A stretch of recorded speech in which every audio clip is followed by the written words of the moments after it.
Dan's on the line in St. Louis. Dan, you're on the Ken Coleman Show. Hi, Ken. I've got a good picture. I know exactly what my Mount Everest is, where I want to go and get to. Which is? How specific, like company and everything, or just in general? It's your deal, man. I don't need to know the company. Just tell me what you want to be doing. What's your Mount Everest? So it's an operator of the greatest fast food chain. Oh, great. Gotcha. So we know that. All right. The store owner, it's not a franchise, so the operator of the store. Gotcha. And so it's a long shot. I mean, it's tough, and so it's going to take a while till that develops. Thinking about starting a business on the side, but wondering if that might be too much of a distraction for focusing on that goal. Yeah. So what is incumbent upon you to do to get the shot to be the operator? What specifically is required of you?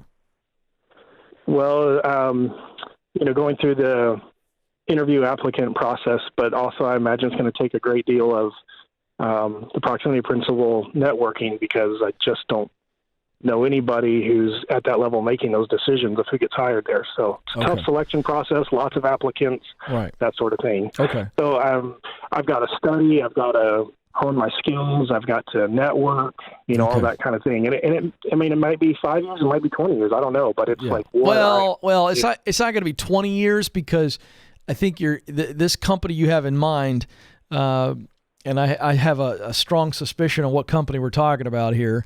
Sure. You're not going to do this for 20 years. You can find a similar role in another company that would be a similar Mount Everest. So it would be silly for you to wait 20 years. So let's strike that from the record. That's not realistic. You're not going to do that. 5 years? Okay, yeah, I think that's possible. But you're going to find out what it really takes and the type of people that get in and what they do, and you're going to give it everything you got. I think you answered your own question. I don't know that you starting a business right now helps you, number one, get the gig you want. I don't know that does it make you any more desirable? Does it open up any doors that you wouldn't be able to open otherwise? It could, because it would be more customer service and managing people. But what's the business I'm currently doing? What's the business? I want to do like a temp agency, but more for new recruits coming in. And that's a horrible thing for you to do if what you really want to do is operate a restaurant. I'd rather see you take on a part-time job. So all the time that you would put into starting a business, because you're going to keep your day job, correct? Yes. Yeah. I would take all of the time and effort and resources that you would put into starting this temp agency thing. I'd put that into maybe working part-time managing a restaurant, a really nice restaurant locally. I'd get in the food service business on some level. I would be spending all my time making the right connections, getting some leadership certifications, things of that nature that'll make you really attractive to that company. I'm fairly certain I know who you're talking about. And so I know people who have gotten through that arduous process. If it's the company that I think we're talking about, I know everybody in the executive suite, or at least have known them. So the point is, there is a certain type of person that gets through. You know it, I know it, and if you don't know exactly what all is involved as far as the type of person they're looking for, then you need to figure that out. But what will make you extremely attractive to them is the ability to lead people. And if you feel like you need, and if you find out that this is not your opinion, but this is a fact, that they're looking for people that have some service industry bona fides, then you go get those. But you don't have the time or the energy to be starting something that's completely out in left field, because I know it feels like that's going to help you. I don't think running a temp agency makes you attractive for this company. So, okay. Yeah. So the part I didn't get to is the temp agency is actually it's kind of unique niche, I think. It's actually helping these fast food places get their hires instead of them having to do the hiring. So it would be just like managing that. I get it. Chain, I get it, but this is an untested thing. This is just an idea you have.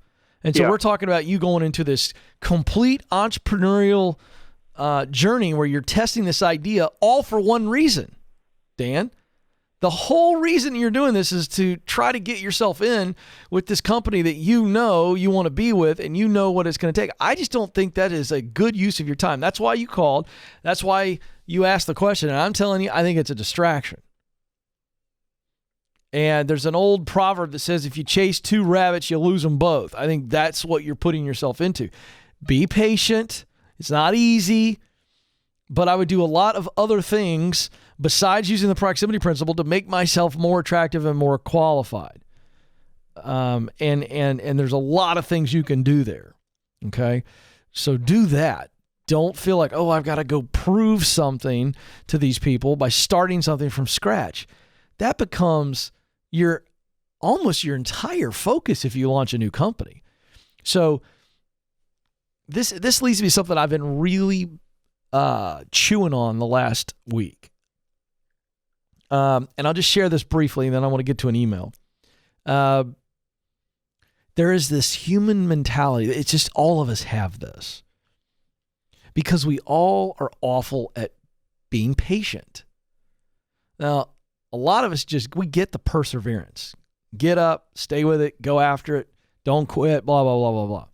But what we forget many times is that successful perseverance is soaked in patience. Let me say that again. Successful perseverance, meaning you stay with it until you realize what you long to do. It only works when you have the patience to keep getting up the next day and then the next day and then the next day and then the next day and stay with it. But we make perseverance super sexy, but we forget that the thing that's not so sexy about it and it's really, really hard is the patience. Now, that causes us as humans, that mindset, and that's just naturally, we're wired for progress, created to work. But what happens is we put all of our eggs in one basket many times. And I don't think that's a good strategy. There's a season and a time where you put all the eggs in one basket. Well, most of the time, it's I'm going to put one egg in at a time, make sure it doesn't crack, and then we're going to carry that basket full of eggs when we can actually carry it. And so you putting all your eggs in one basket, Dan, is you starting this company on the side just to try to impress the very people you want to work for. It's untested. It takes a tremendous amount of time and resources and could absolutely stop you in your tracks.